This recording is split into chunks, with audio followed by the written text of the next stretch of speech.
Aujourd'hui, on nous présente la religion chrétienne comme une religion du résultat.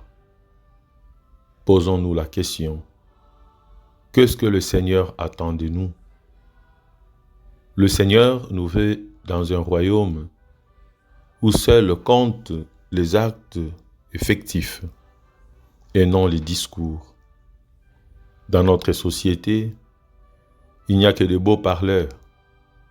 Ils brandissent des principes, s'indignent devant le mal et font après comme tout le monde. Mais il y a aussi ceux qui agissent. Ce sont là rarement ceux qui bavardent. Suivons l'évangile de Jésus-Christ selon saint Matthieu, au chapitre 21, du 28e au 32e verset. Que pensez-vous de ceci? Un homme avait 2 fils. Il vint trouver le premier et lui dit, « Mon enfant, va travailler aujourd'hui à la vigne. » Celui-ci répondit, « Je ne veux pas. » Mais ensuite, s'étant repenti, il y alla. Abordant le second, le père lui dit la même chose. Celui-ci répondit, « Oui, Seigneur, » et il n'y alla pas. Lequel des deux a fait la volonté du Père? Ils lui répondent, « Le premier. » Jésus leur dit, « Amen, je vous le déclare. Les publicains et les prostituées vous précèdent dans le royaume des dieux. Car Jean-Baptiste est venu à vous, vivant selon la justice, et vous n'avez pas cru en sa parole, tandis que les publicains et les prostituées y ont cru. Mais vous, même après avoir vu cela, vous ne vous êtes pas repentis pour croire à sa parole. » Acclamons la parole de Dieu.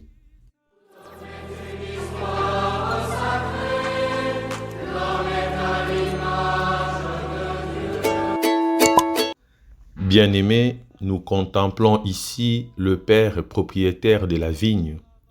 Demandez à chacun de ses 2 fils, « Mon enfant, va travailler aujourd'hui à ma vigne. » L'un dit oui et n'y va pas. L'autre dit non, mais il y va. Ni l'un ni l'autre ne respecte sa parole. C'est certain que celui qui dit oui et reste à la maison ne prétend pas tromper son père. Ce doit être par paresse, mais non seulement paresse de faire quelque chose, mais paresse d'y réfléchir également. Sa devise, « Moi, je m'en fous de ce que j'ai dit hier. » Il est tellement facile de se taper de grands mots, de se persuader ainsi que l'on a transformé le monde, alors qu'on s'est contenté de le rêver. On s'imagine qu'une véritable incantation verbale suffit à faire surgir un univers meilleur. C'est une attitude magique reposant sur l'orgueil d'un homme, d'une femme, prêtant efficacité toute puissante à sa propre parole. Cependant, bien-aimés dans le Christ, les vrais membres du royaume sont ceux qui luttent vraiment pour une nouvelle société. En eux, la grâce de Dieu agit, même si au départ, ils paraissent les plus étrangers aux grands principes. Les lectures d'aujourd'hui nous permettent de dire un vrai oui à Dieu. Pendant des siècles, les Hébreux ont identifié leur destin individuel et celui de la collectivité. La récompense ou le châtiment touche une communauté dont tous les membres sont totalement solidaires. La première lecture de ce dimanche, Ézéchiel chapitre 18, du 25e au 28e verset, nous montre que l'idée d'une responsabilité collective entraînant la punition des bons comme des méchants semble insupportable. Ézéchiel affirme le principe de la responsabilité personnelle.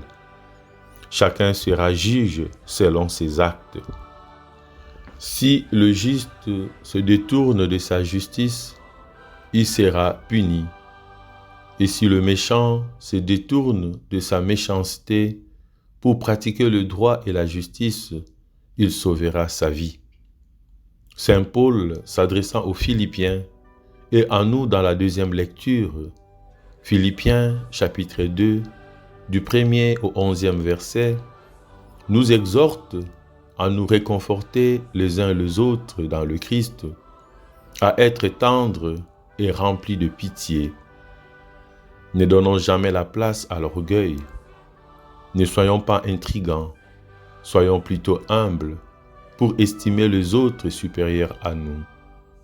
Nous devons imiter le cœur de Jésus, un cœur bon. Renonçons à tout sentiment de supériorité conduisant à juger les autres. Cette supériorité peut être d'ordre moral, spirituel, matériel ou intellectuel.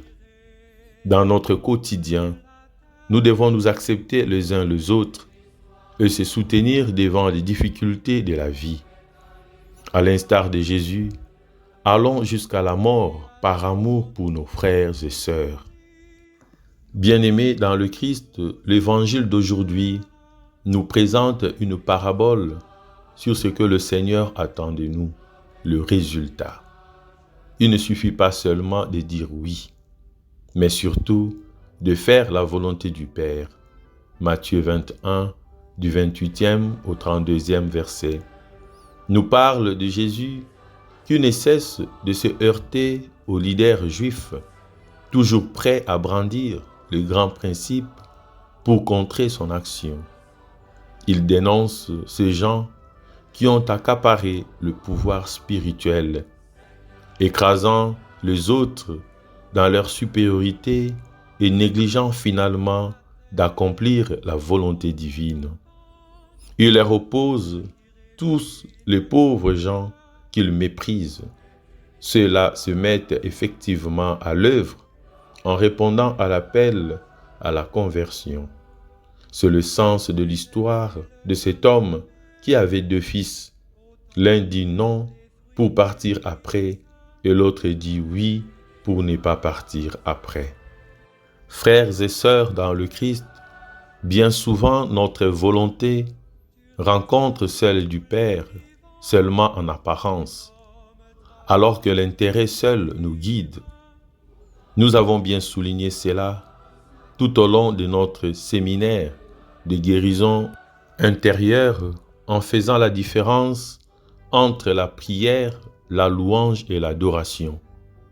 Nous pouvons dire oui à Dieu, mais un oui tout extérieur et superficiel, qui n'a pas mûri à la lumière de cette véritable obéissance intérieure, fruit d'une conversion profonde et authentique.